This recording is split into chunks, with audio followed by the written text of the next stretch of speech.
안녕하십니까. 네. 오늘은 저희 68페이지에 잔류응력 경감법에 대해서 공부해보도록 하겠습니다.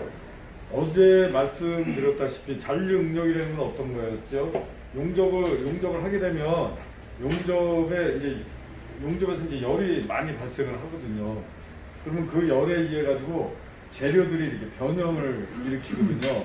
그러니까 그 변형된 재료를 어떻게 하면 경감을 시킬 수 있을까? 예, 그렇게 하는 게 잔류응력 경감법이고요. 한번 읽어볼까요? 먼저 용착 금속량의 감소.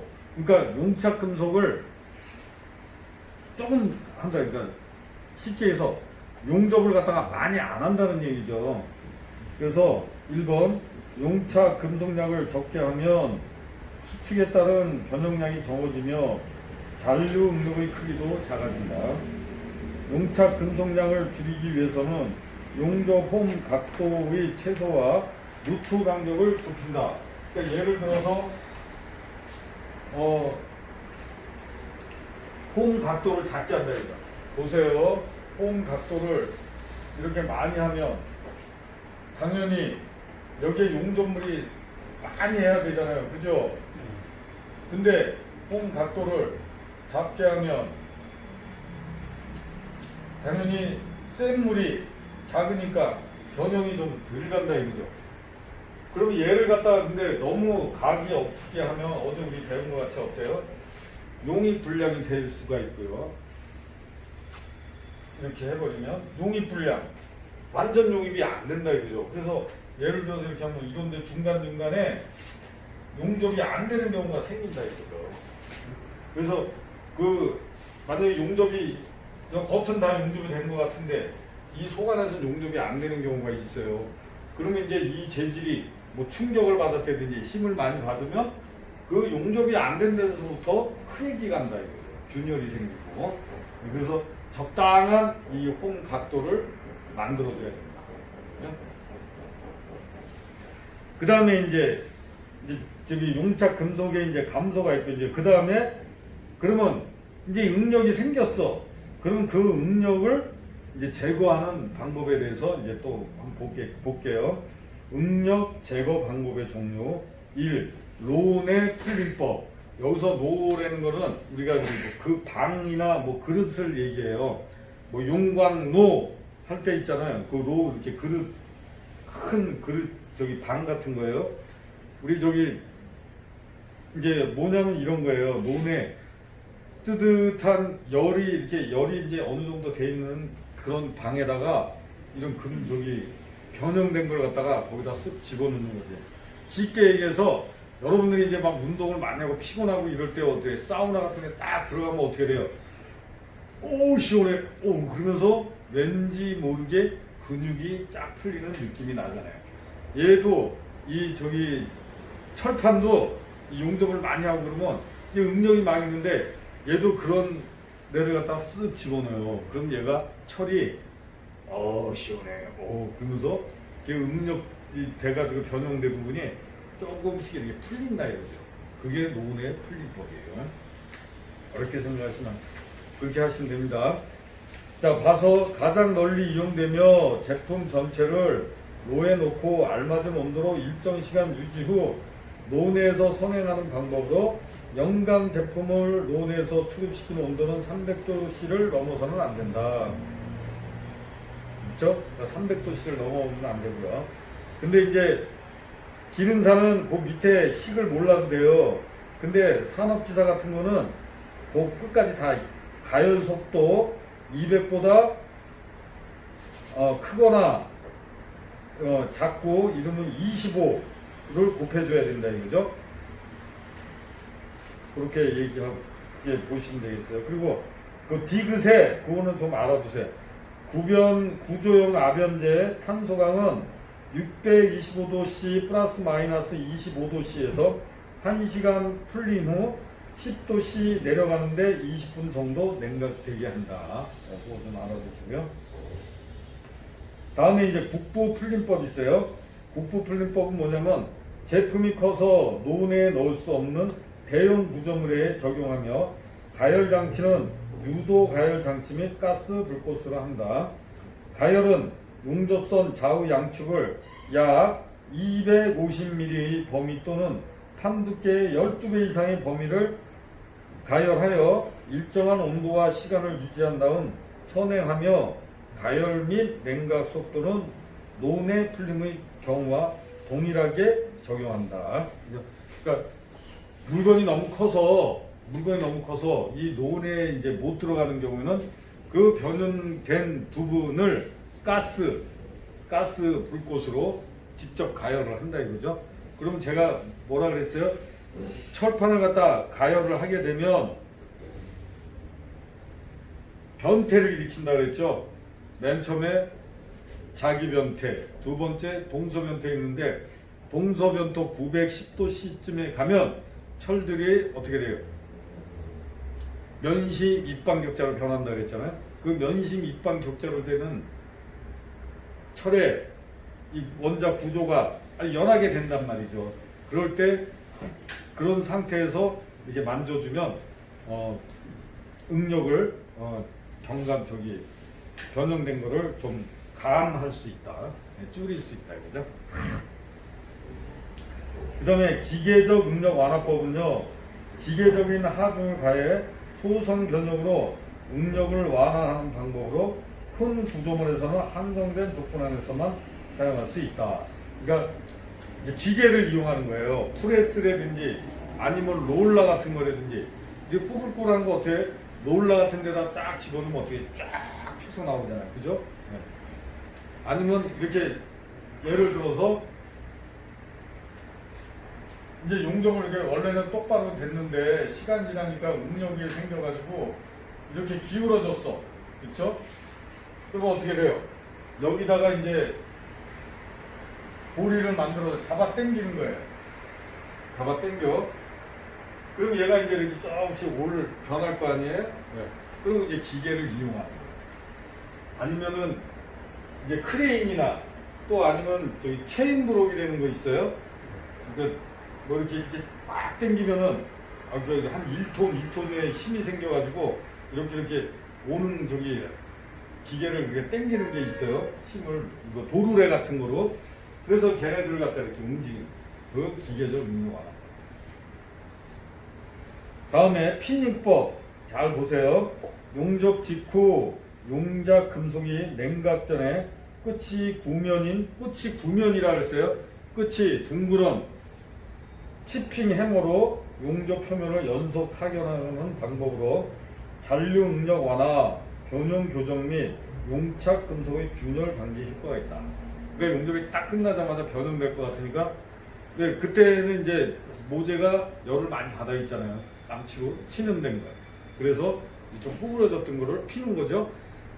망치로 두들겨서 핀다 그래서 피닝법이야. 아시죠?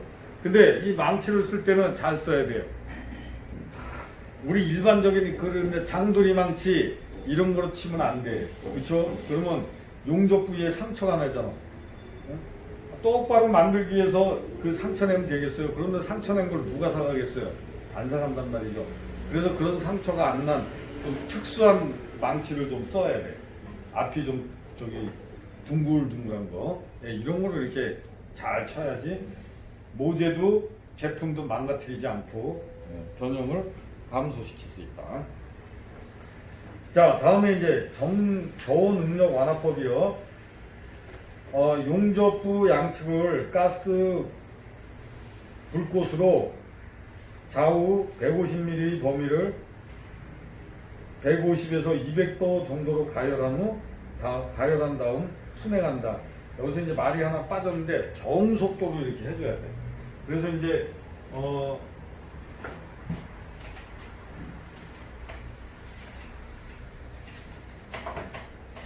이제 만약에 이제 그 변형된 부분이 길어요. 이렇게 이제 예를 들어서 이렇게 길어요. 그러면 이제 요런 데다 이제 네일 같은 걸 하나 할 수도 있고요. 그래서 이게 차가 조그만 차에다가 여기다가 가스 토치를 이제 만들어요. 가스 토치를. 그러면 어떻게 돼요? 여기서 이제 불꽃이 쫙 나온단 말이죠. 그러면서 바퀴가 달렸으니까 천천히 가. 한단 말이에요. 레일을 타고 쫙 가. 그 다음에 요 뒤에서 또 물이 나와. 네? 그러니까 아주 온도도 아주 얇게 저기 작게 해가지고 가는 거야. 그러면서 이제 열을 약하게 줬잖아요. 여기서 나온 것 같이 100에서 200도, 150에서 200도 정도로 살짝 가열하면서 가. 그 다음에 뒤에서 물이 또 조금씩 나오면서 바로 식힌단 말이에요. 저온 능력 완화고. 그 다음에 3번 응력 제거 풀림 효과. 용접 잔류 응력이 제거되며 치수 안정화가 실현되고 용접 열 영향부가 뜨임화되어 연성을 갖는다. 응력 부식에 대한 저항력, 크리프 강도 및 충격 저항성이 증가하며 용착 금속 중에 수소 가스가 제거되고 연성이 증가한다. 연성이라는 건 뭐예요? 연성이라는 거는 잘 늘어나고 또 부들부들해지는 그런 성질을 얘기하는 거죠.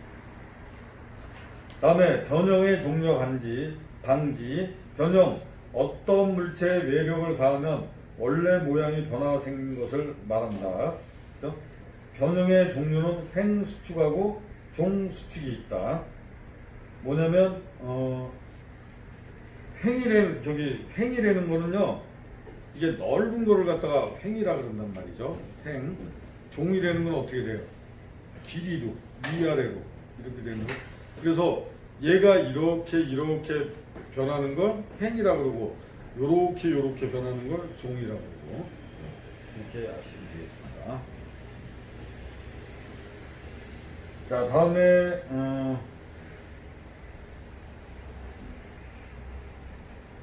자 4번에 69페이지 4번 변형의 교정법이 있어요.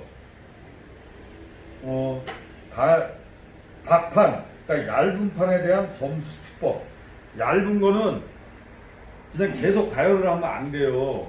그래서 이 책에 있는 것 같이 띄엄띄엄 이렇게 가열을 해줘야 된다. 얇은 거는 그냥 직접 가열을 하면 어떻게 돼요? 빵꾸 나든지 구부러지든지 이렇게 된다는 거죠. 1번 볼게요. 가열 온도는 500에서 600도씨, 가열 시간은 약 30초, 가열 지름은 2에서 30mm 지름으로 점으로 이렇게 찍어서 해야 된다 이거죠. 피치는 50에서 70mm 정도로 가열한 후 순행한다. 그렇죠? 다음은 형제에 대한 직선 수축법. 판두께 방향으로 수축량이 다른 것을 이용하여 조정하는 방법으로 판의 표면과 이면의 온도차를 크게 하기 위한 표면과 이면에서 동시에 가열하여 수행한다. 네, 어렵죠. 그럼 이렇게 하나 여기서 그냥 형제에 대한 직접 수축법. 형제라는 건 뭐냐면 여기서 형 동생 하는 이런 형제가 아니라 이런 형태를 가진 재료를 얘기하는 거예요. 재료. 여기서 보면 어떻게 각바이프라든지 앵글이라든지 이런 형태를 가진 재료들 있죠. 이런 걸 갖다 형제라고 한다. 그 다음에 3번 기타, 가열 후 햄머링법, 롤러로 이용하는 법 등이 있다. 그렇죠? 그 다음에 그러면 이제 변형이 이렇게 하다 보니까 변형이 생겼잖아요. 그러면 이제 어떻게 하면 이제 이 변형을 갖다가 좀 없앨 수 있을까? 그런 걸 뭐라 그러냐면 변형 경과법인데, 역변형법이 있다 이거. 역변형법은 뭐냐면 자 용접을 하는데 보통 우리가 두 가지가 있다 그랬죠. 맞대기로 하는 거하고 그냥 필렛으로 하는 거 있다 그랬죠. 예를 들어서 맞대기 용접을 할 때, 자 이게 판이 여기 여러분 입장에서 여기 얘 둘을 붙였어. 그러니까 여러분 앞에서 용접을 쫙 하는 거야. 그럼 얘가 어떻게 변형이 되냐면요, 이렇게 변형될까요? 이렇게 변형될까요? 그러니까 여러분들 앞쪽으로 얘가 이렇게 올까요? 아니면 이렇게 내 쪽으로 올까요? 여러분들 만약에 용접을 한다 그러면 여러분들 앞쪽으로 이렇게 움직여요. 왜냐면 열을 가하잖아요. 그럼 얘가 약간 느슨해지면서 이렇게 된다고? 그 다음에 용접을 딱 끊으면 어떻게 돼요? 갑자기 냉각이 되니까 수축이 돼버린단 말이에요. 그러면 이 늘어나는 것보다 수축량이 더 세요. 그래서 이렇게 쫙 여러분들 앞으로 이렇게 온단 말이죠. 그래서 그런 거를 알고서 이렇게 뭘 만들 때, 아, 얘가 이렇게 하면 욕적으로 변하겠구나. 그러면 변하지 않게 하는 방법을 연구를 해야죠. 이것도 모르고 그냥 막 용접하고 그냥 나는 시키는 대로 하는 그냥, 나는 하루 일당만 받으면 돼, 그냥. 응? 제품이야, 뭐 망가지든지 말든. 이렇게 하는 사람은 뭐라 그랬어요? 뭐라 그랬어요? 쟁이, 땡쟁이. 그렇죠. 땜쟁이 되는 거야, 그냥. 응? 그것도 용접이나 잘하면 몰라 또. 용접도 그냥 비드도 그냥 이상하게 나오고 그냥 모양만 싹 변하게 만들고. 응? 그러면 땜씨. 예, 그렇게 된단 말이야. 근데, 아, 얘가 이렇게 용접하면 이렇게 변할 것 같다. 응? 그러면서 딱 그래서 이제 그 관리자나 반장하고 충분히 얘기를 해가지고 어떻게 하면 이렇게 안 변할까 이런 걸 연구하고 있던 사람은 용접사님, 아셨죠? 그래서 얘가 이제 여러분들 입장에서 하면 이렇게 하면 용접 이제 변할 거다 이거예요. 그러면 어떻게 돼요? 아, 미리 예측을 하는 거야. 얘를 뒤로 이렇게 약간 더 꺾어주는 거야. 여러분들 올 걸 알고. 그래서 용접을 하면 얘가 이렇게 싹 오잖아요. 대려 딱 맞는 거야. 어? 예, 이렇게 하는 게 역변형법이에요. 쉽죠? 그 다음에 비드 배치비요.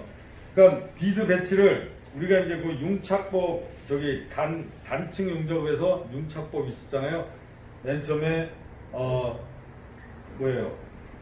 훅택법 있었고요. 뭐 대칭법도 있었고요.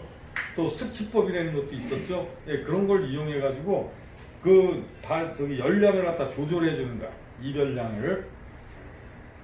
자, 다음에 냉각법, 순행 동판 사용법, 살수법, 성능법 등이 있다. 그러니까 용접을 하자마자 바로 시키는 거예요. 순행 동판. 그러니까 왜 동판을 쓰냐면요. 웅부, 알마니, 철수, 구리가 열 전도율이 굉장히 좋다고 그랬잖아요. 그러니까 모재 그 용접하는데 그 뒤편에다가 이 동판을 딱 갖다 대는 거야. 그러면 어떻게 돼요? 이 모재가 열을 받은 걸 이 동판이 어떻게 열 전도율이 굉장히 좋다. 얘가 열을 갖다 쫙쫙 빨아들여. 어? 그래서 열을 이별량을 감소시키고요. 그 다음에 또 살수법 또 뭐예요? 바로 그 물을 갖다가 뿌리는 걸 얘기하고요. 성면포는 이 성면에다 물을 묻혀가지고 이렇게 하는 거예요. 성면포라고. 그래서 여러분들이 이제 제가 지금 얘기했잖아요. 순행 동판 뭐 이런 거. 그래서 이제 여러분들이 특수 용접 기능사 필기를 보면 필기를 붙었어. 그래가지고 이제 실기 시험을 보시잖아요. 그러면 이제 스테인레스를 용접을 해야 돼요. 알곤으로. 근데 스테인레스는 얇으니까 변형이 많이 생긴단 말이에요. 그래서 어떻게 돼요? 거기다가 뒷판을 하나 대야 돼. 그래서 예전에는 동판을 많이 댔는데 요즘은 저 알루미늄 판을 대가지고 이렇게 용접을 많이 한다 그래요. 그래서 여러분들 그 알루미늄 판을 이용해서 그 스텐 용접을 하셔야 된다 그래요. 실기 시험에. 자, 다음에요. 자, 70페이지에 결함의 고수 있습니다. 자, 1번 기공 슬래그 섞임. 기공이라는 거는 이렇게 이제 구멍이 뽕뽕뽕 뚫리는데 특히 이 기공의 주된 원인이 뭐냐면은 수소 있어요. 수소 우리 배웠죠. 수소가 어디서 나오냐면 습기가 많은 데서 주로 생기죠. 이 습기는 뭐예요? 물의 종류잖아요. H2O. H2잖아요. 그렇죠? 이게 수소란 말이에요. 이거는 산소고. 이제 뭐 많은 제품들에 특히 이제 용접 쪽에 뭐 용접봉이라든지 이런 거에 수소가 많이 섞여 있어요. 그래가지고 용접을 딱 시작하면 얘가 이제 열을 받아가지고 저 가스니까 이렇게 쫙 이렇게 빠져나온단 말이에요. 근데 다 빠져나오다가 이 용접 부위가 갑자기 냉각이 되잖아요. 그러면은 이렇게 수소들이 빠져나오다가 그 용착 금속 중에 딱 갇혀버린단 말이에요. 그러면서 구멍을 갖다 이렇게 뽕뽕뽕 나게 만드는 거야. 그런 걸 기공이라고 한다는 거죠. 또 모재를 또 깨끗하게 안 쓰고 그랬으면 어떻게 해요? 거기에 뭐 찌끄러기 같은 것도 있었고 뭐 묻은 게 있을 거고, 응? 또 페인트 같은 거 묻어, 저기 제대로 페인트 같은 거 잘 안 벗겨내고 청소를 하면, 아니 용접을 하면 이 페인트들 같은 게 아주 생겨가지고 이 기공이 생긴다. 용접 부위에 구멍이 빡빡빡 뚫려요. 그럼 어떻게 돼요? 여기 책에 보면 연삭하여 재용접한다. 연삭이라는 건 뭐예요? 갈아내든지 또 가우징을 한다든지 이렇게 해서 재용접을 한다. 그죠? 슬래그는 뭐죠? 이제 정기용접 하시면 이게 똥이라 그러면 안 된다 그랬죠? 뭐라 그래야 됐어요? 슬래그. 우리는 점잖게 슬래그 이렇게 얘기해요. 그 슬래그 같은 거 안 털고 그냥 다시 용접하면 그 슬래그가 용접부에 처박힌다는 얘기죠. 안 놓고. 자, 언더컷 보면요. 가는 용접봉으로 언더컷 부분을 재용접한다. 언더컷이라는 거는 자, 이렇게 만약에 이렇게 돼 있으면 여기가 이제 용접이 이제 비드가 이쁘게 나오려고 하면 이렇게 살며시 이렇게 살짝 이렇게 덮어줘야 되는데 그렇지 못하고 여 끝에서 그냥 딱 먹는 거야. 그러면 어떻게 돼? 여기에 홈이 꼭 파인단 말이죠. 응? 네, 그런 걸 갖다가 언더컷이라고 해요. 언더컷. 그래 현장에서도 그 용접하는데 중요시하는 게 뭐냐면 언더컷이야. 이 언더컷을 발생시키는 사람은 아주 용접 욕 아가지고 왜? 괜히 어차피 또 용접을 다시 해야 되잖아요. 언더컷이 생겼으면. 응? 그리고 또 거기 또 갈아내야 돼. 그러니까 공수가 한 사람이 할 걸 한 사람 반이 해야 되고, 어떨 땐 2번 일을 해야 되고, 이러니까 싫어하는 거예요. 그리고, 그래서 또 설사 살펴시 또 이렇게 넘어갔더라도, 나중에 무슨 일이 생기고 그러면, 언더컷 이런 부분에서부터 균열이 생기고 이런단 말이에요. 응? 그래서, 인명사고 나고 그러면, 불려간단 말이죠. 응? 거기다가 또 자격증이 있네 없네 막 그러면 아주 이제 괜히 용접 좀 잘못했다가 이상한 일이 생긴다는 거죠. 단순히 용접을 그냥 이렇게 대충 하는 게 아니라 잘 하셔야 돼요. 언더컷은 가는 용접봉으로 언더컷 부분을 재용접해요. 가는 용접봉으로. 그 다음에 오버랩 깎아내고 재용접한다. 오버랩은 뭐예요? 저기 언더컷의 반대예요. 여기를 못 채웠는데 아주 비드를 갖다가 그냥 아주 이 산소같이 그냥 이렇게 만드는 거. 네, 이런 건 이제 오버랩이라고 그러죠. 이거 깎아내고 다시 용접을 한다. 그 다음에 균열은 이제 막 충격을 받았더니 그러면 이제 용접 부위에 이제 균열이 생긴 거죠. 그러면 균열이라는 거는 우리가 자동차 유리에 이제 금가면 어떻게 돼요? 가만히 내두면 점점 커지잖아요. 그 식으로 이제 철도 마찬가지예요. 이렇게 균열이 이렇게 생겼으면 이 균열을 가했다가 더 이상 진행을 못하게 구멍을 하나씩 뚫어줘요. 이 구멍 뚫어주는 걸 뭐라 한다고? 정지구멍. 그죠? 정지구멍을 뚫어줘가지고 진행을 못하게 한 다음에 여기다가 다시 용접을 진행을. 그죠? 균열이에요. 그 다음에 보수 용접, 부품 등의 마모된 부분을 육성 용접을 사용하여 육성으로 가공하여 사용하는 방법이다. 부품, 기아 이빨이나 또 있잖아 포크레인 그 바가지 이빨 있잖아요. 이런 것도 그렇게 암석 같은 거, 바위덩어리 같은 거 잘못 딱 치면 이거 부러져요. 그거 어떻게 해요? 바가지 바꿀 수 없잖아요. 그러면 어떻게 돼요? 용접을 싹 해가지고 거기를 갖다 어떻게 돼? 이게 하나 뚝 부러졌어. 그럼 이런 걸 갖다 하나 딱 붙이고 용접을 하고 싹 그라인더를 해서 형상을 그대로 만들어줍니다. 응? 네. 그런 걸 육성 용도로 가요.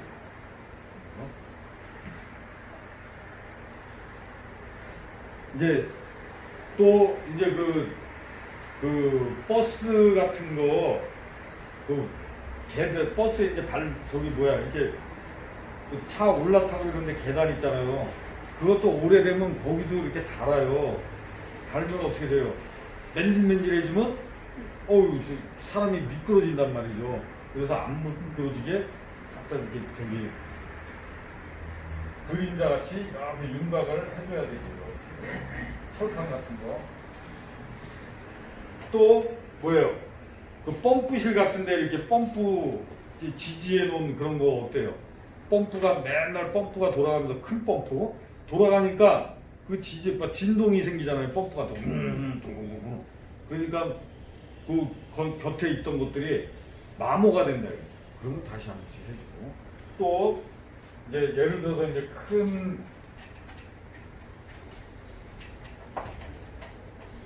이제 이런 큰 파이프 같은 거 예를 들어서 이쪽으로 고속 유체 아주 그 힘센 유체들이 지나가고 또 여기서도 이렇게 지나가고 여기 이런 데 막 섞여요. 섞이면 어떻게 돼요? 이 파이프나 철판들이 아무리 두꺼워도 여기서 막 회오리가 치고 그래서 이리로 나가잖아요. 이런 데가 마모가 된단 말이죠. 가만히 내비두면 어떻게 돼요? 나중에 터져.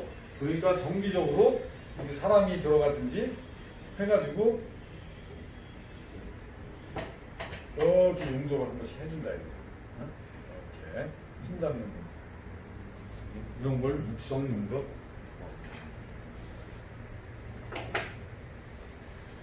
자, 다음에 용접 후 가공 시 유의사항 1. 용접 후 기계 가공 또는 굽힘 가공 시 잔류 응력에 변형이 일어날 수 있으므로 응력 제거 처리 후에 가공을 해야 되고요. 또 용접 후 굽힘 가공 시 용접 열 영향부의 경화가 심하고 연성이 모재비에 낮기 때문에 균열 발생의 우려가 있다.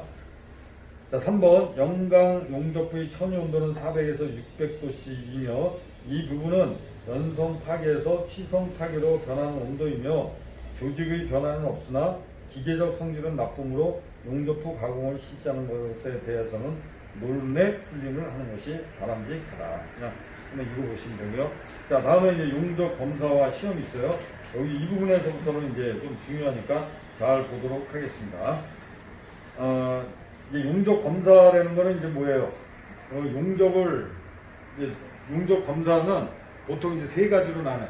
용접 전 검사, 용접 중 검사, 용접 후 검사. 용접 전 검사라는 건 뭐예요? 특히 이제 뭐 준비 사항이겠죠. 만약에 내가 저기 오늘 스테인레스를 용접을 해야 돼. 그러면은 뭐예요? 용접봉이 스테인레스 용접봉이 있는지 뭐 이런 걸 봐야 되잖아요. 아니 오늘 저기 스테인레스 용접해야 되는데 철 용접봉만 그냥 잔뜩 갖다 놓으면 되겠어요? 안 되죠. 그리고 또 특히 이제 용접을 해야 되는데 용접지가 380V짜리야. 근데 전기는 220V밖에 없어. 그러면 안 되죠. 아예 용접기를 220V가 되는 걸 갖다 놓든지 아니면 겸용을 갖다 놓든지 이렇게 해주는 게 용접상. 그리고 제일 중요한 건 뭐예요? 용접사의 상태죠. 네.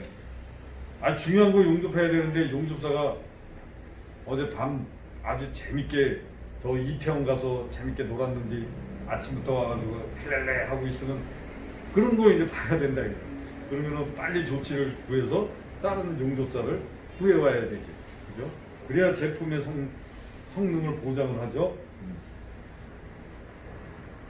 자, 다음에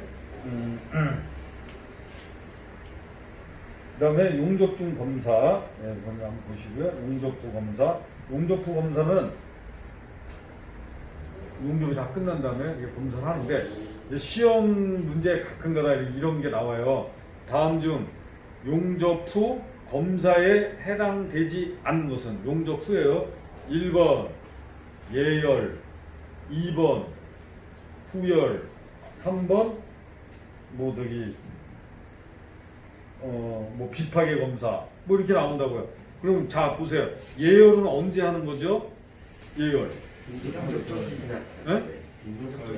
그렇죠. 용접하기 전에 하는 거죠. 그러니까 이거는 용접 후 검사에 안 되잖아요. 그죠? 네. 그렇게 나올 수 있다. 또 거꾸로 용접 전 검사해가지고 뭐 후열에 대해서 뭐 어쩌고저쩌고 그러면 틀리는 거예요. 그렇죠? 자, 예열은 용접하기 전에, 후열은 용접 후에 이렇게 한다. 자, 다음에 이제 72페이지에 자, 완성 검사에서 4번 용접법 검사법의 종류를 이제 한번 보겠다. 크게 두 가지로 나눌 수가 있어요. 용접법 검사는 두 가지로. 하나는 파괴 검사하고 비파괴 검사로 나눌 수 있다. 그래서 먼저 비파괴 검사를 보겠습니다. 72페이지에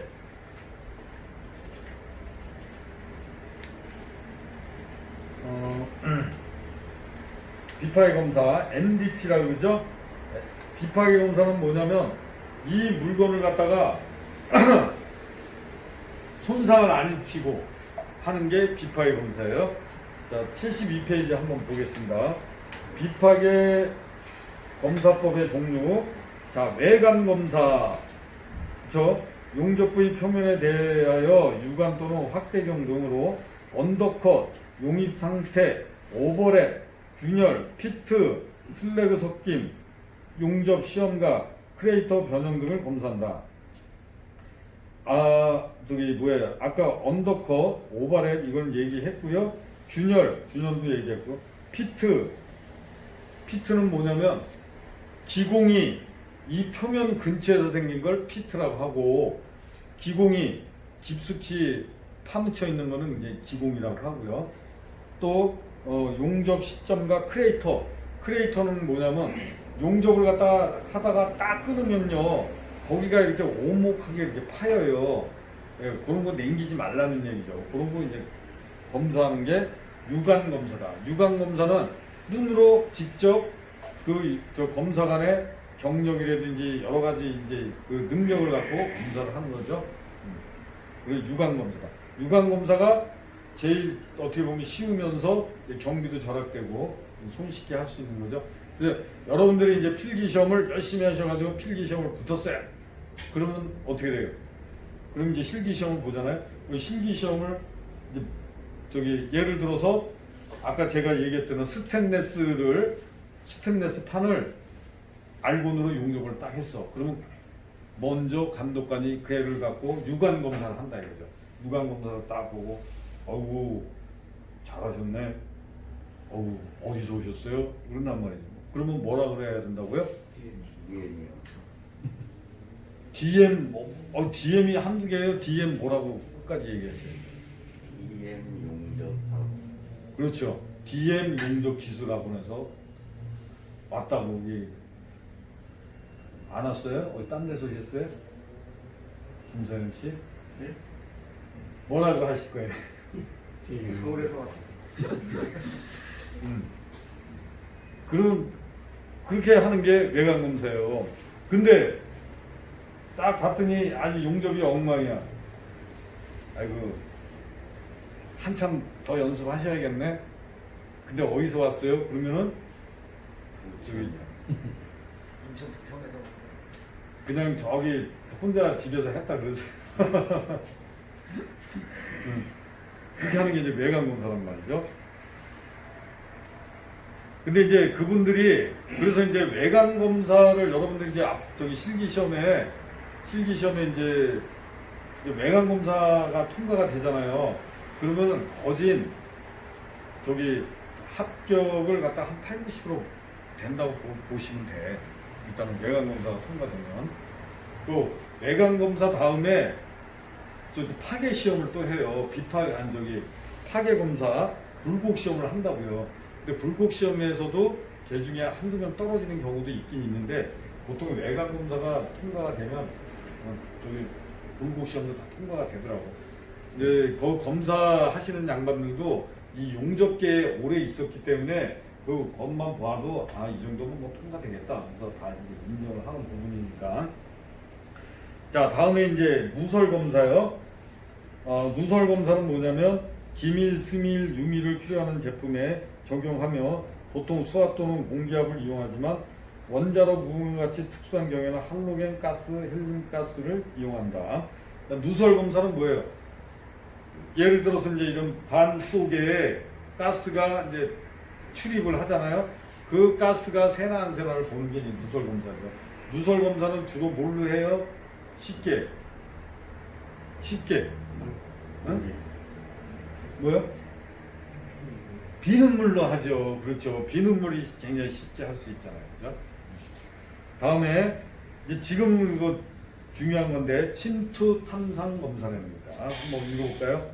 용접부 표면에 침투액을 침투시킨 후 침투액을 씻어내어 현상액을 바르며 결함 중에 남아있는 침투액과 작용하여 미세한 규절이 작은 구멍 등을 용이하게 검출할 수 있으며 철 비철 재료에 적용되며 비자성 재료에도 잘 이용이 된다. 그러니까 이제 그 누설 검사나 그 외관 검사보다 조금 돈은 덜 들지만 그래도 거진 그냥 돈이 거진 안 들어가다시피 하는 게 침투 탐상인데 여기 시험 문제에 자주 나와요. 원래 이제 정확한 명칭은 액체 침투 탐상이라고 해요. 액체 침투 탐상 검사라고 해요. 영어로는 PET라고 쓰는데 이 PET라고 약자로 한 걸 꼭 기억을 해두셔야 돼요. PT 아셨죠? 어떻게 하냐면요, 이 용접 부위를 이 용접을 갖고 왔어요. 그리고 거기다가 먼저 세척액을 뿌려요. 세척액. 그걸 갖다 보면 세척 작업이라고 그러죠. 그러면 여기다가 이제 침투액을 뿌려요. 침투.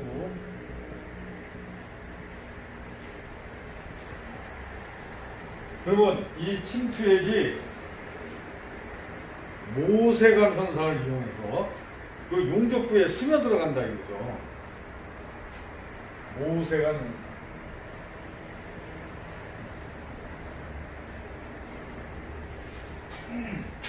침투액이 거기 들어가요. 그러면 용접이 잘 된 부분하고 또 거기 구멍이 뽕뽕뽕 뚫린 데하고 이게 들어가는 게 다를 거라는 얘기죠. 그래서 이런 만약 기공이 이렇게 생긴데 어떻게 되면 센 물이 많이 들어가요. 저기 침투액이 많이 들어간단 말이에요. 자, 다음에 이 침투액을 다시 세척을 해요. 세척. 그러면 이제 표면 거들은 표면에 침투액이 묻었던 거는 다 세척이 된단 말이죠. 그 다음에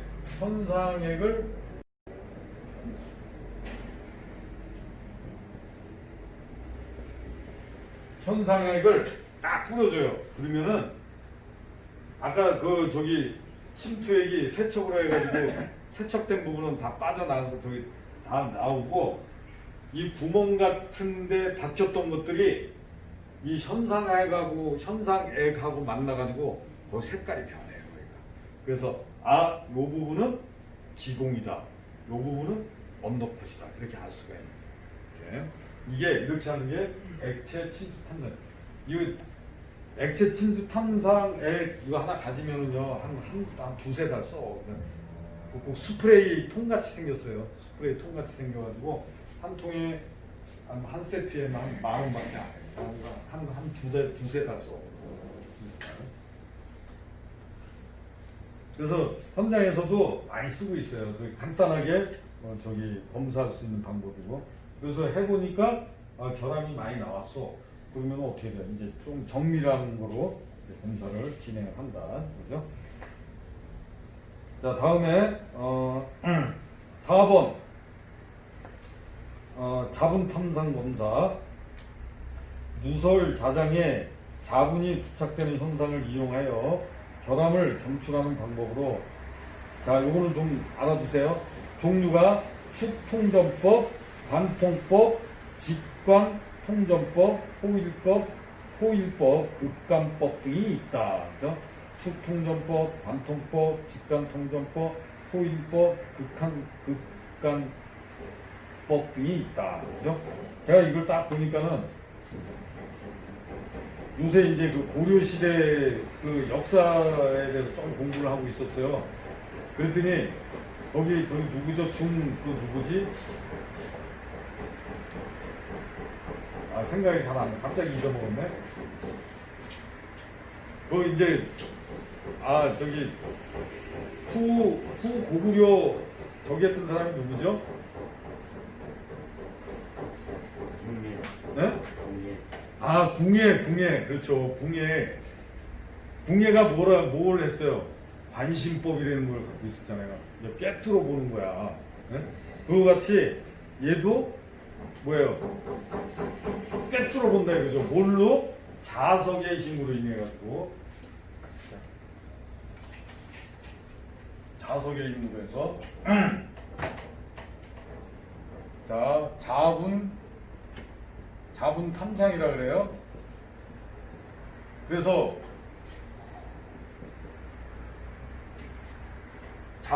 자분은 저기 그러니까 자석을 얘기하죠.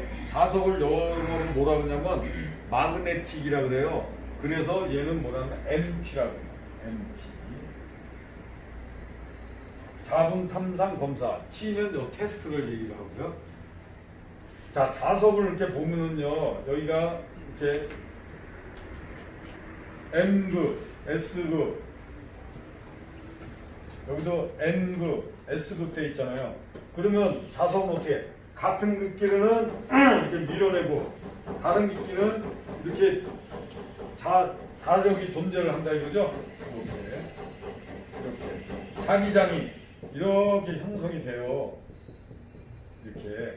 그 얘를 갖다가 그 용접부에다 딱 대면 용접 결함이 인해가지고 거기 뭐 순례가 섞였든지 뭐 이렇게 되잖아요. 그러면 이 자기장이 거기서 끊겨요. 네. 거기서 끊긴다고. 근데 거기를 갖다가 그 현상액을 뿌려가지고 이렇게 보는 거예요. 그 끊긴 부분. 이 부분에 결함이 있겠다. 이렇게 하는 게 자분 탐상 검사다. 그래서 MT라고 한다는 거 잘 보시고요. 다음에 초음파 탐상. 자, 초음파는 뭐냐면 실제로 귀에 들을 수 없는 음파를 검사물의 내부에 침입시켜 내부의 결함 또는 불균일층의 존재를 탐지하는 방법이다. 그러니까 초음파는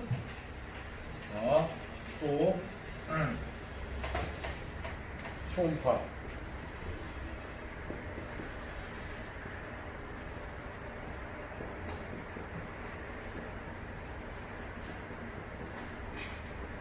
자, 초음파는 영어로 울트라소닉이라고 그래요. 울트라소닉 초음파.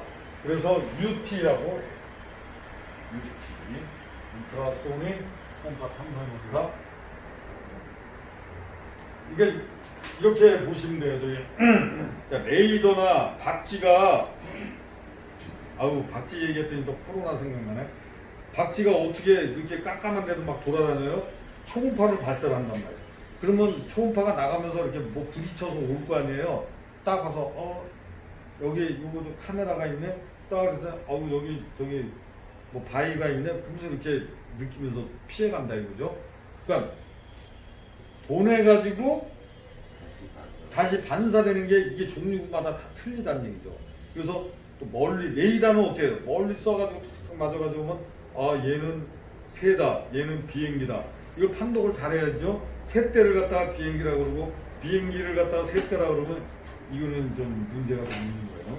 그 판독을 잘해야 돼요.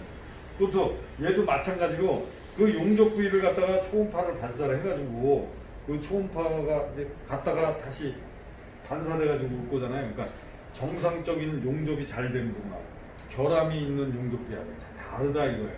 그렇게 해서 판단을 하는 게 초음파 검사. 초음파 탐상 검사 UT라고 한다. 종류는 투과법, 펄스 반사법, 공지법이다. 요 세 개는 좀 꼭 알아두세요.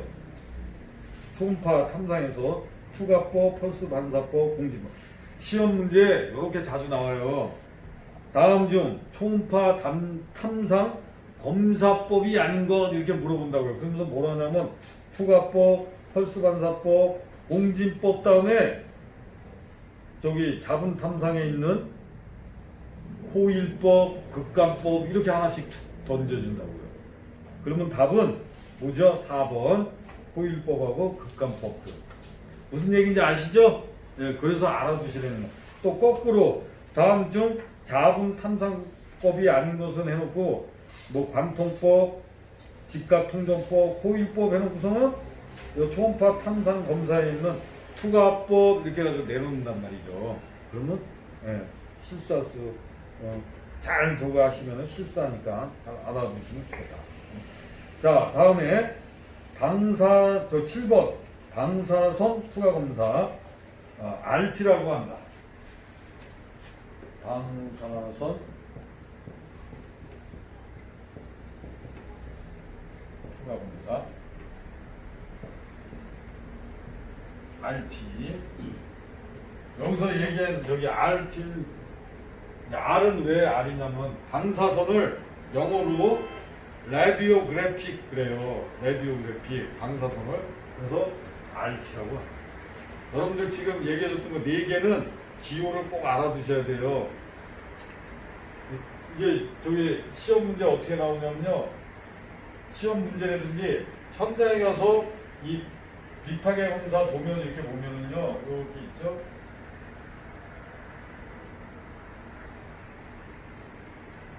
예를 들어서 RT 300 이렇게 나온단 말이에요. 그러면은 이게 뭐지? 그럼 방사선 투과 검사로 300mm를 찍으라는 얘기예요. 방사선 투과 검사. 그러니까 엑스레이를 300mm를 찍으라는 거지. 300 한 이 정도를. 기호를 꼭 알아두셔야 되고 시험 문제에 꼭 나온다 이거죠. 안 나올 데가 없어.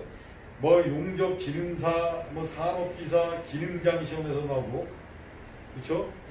자, 그러면 하나 물어볼까요?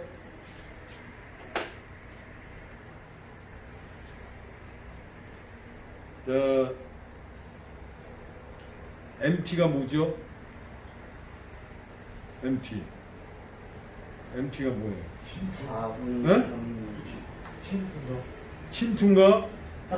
나도 잘 모르겠는데. 자, 모재근 씨. MT가 뭐예요? 자본 탐사 검사. 사석. 자석. 그럼 UT는? RT는? 방사선 투검사 이렇게 나온단 말이에요. 이거 알아두시면 좋겠습니다. 자, 방사선 투과 검사는 볼게요. X선 또는 감마선 단파를 이용하여 용접부의 결함을 조사하는 방법이고요. 특징, 비파계 검사법 중 가장 신뢰도가 높아요. 미세한 레미네이션 등의 검출이 곤란하다. 방사선 종사자는 전문의로부터 자주 백혈구 검사를 받고 X선량 검사가 필요하다. 그러니까 여기서 얘기하는 저기 방사선 양이 굉장히 많아요. 우리 병원에서 우리 몸에 찍는 거하고는 상상도 없을 정도로 굉장히 강하다는 얘기죠. 그래서 방사선 검사를 만약에 제품들을 찍을 때는 주변에 이렇게 전부 이렇게 저기 피해줘야 돼요. 그래서 우리 저기 공장에서도 이렇게 일을 하다 보면 그 방사선 검사하는 사람들은 꼭 6시쯤에 와. 다 퇴근할 때. 일할 때는 못 하니까 6시쯤에 이렇게 퇴근할 쯤이나 아니면 퇴근하고 난 다음에 와서 찍고 가죠. 그래서 이 방사선 기사들이 굉장히 힘들어요. 왜냐하면 우리는 다 퇴근하는데 그 친구들은 와서 찍고 또 밤새도록 현상을 해야 되잖아. 현상하고 그걸 결과를 아침에 또 우리한테 얘기를 해줘야 그 아침에 그 결과를 갖고 만약에 잘못됐다 그러면 거기를 갖다가 뭐 관할하든지 가우징을 하든지 수정을 할 거 아닙니까. 그래서 뭐 지금은 많이 좋아진 것 같은데 예전에는 그래서 방사선 이 기사들이 저기 3D 업종에 이제 많이 그렇게 생각을 했어요. 그래가지고 에휴 내가 이거 안 하고 나 용접 배운다. 그래서 용접 배우러 온 친구들 가야중에 있었어요. 왜? 자기들은 고생 짤나게 하는데, 응? 그 용접사보다는 저기 뭐야, 좀 이제 보수가 좀 적으니까, 그래서 이제 막 고민들을 많이 한 친구들이 많았어. 뭐 직업의 규천이 어디 있겠습니까? 그냥 열심히 그냥 자기 적성에 맞고 열심히 하면 돼. 그래서 그렇다고 해가지고 이 세상에 전부 용접만 할 수는 없잖아요, 그죠? 뭐 방사선 검사하는 사람도 있고, 예를 들어서 목수도 있어야 되고, 좀 이렇게 골고루 이렇게 좀 돼야죠. 그 약자 꼭 잘 알아두시면 좋겠습니다. 자, 다음에 좀 쉬었다 할까요? 다음에 이제 그 파괴 시험을 한번 하도록 하겠습니다. 잠깐 꺼주시겠어요? 자, 잠깐 쉬었다 하겠습니다.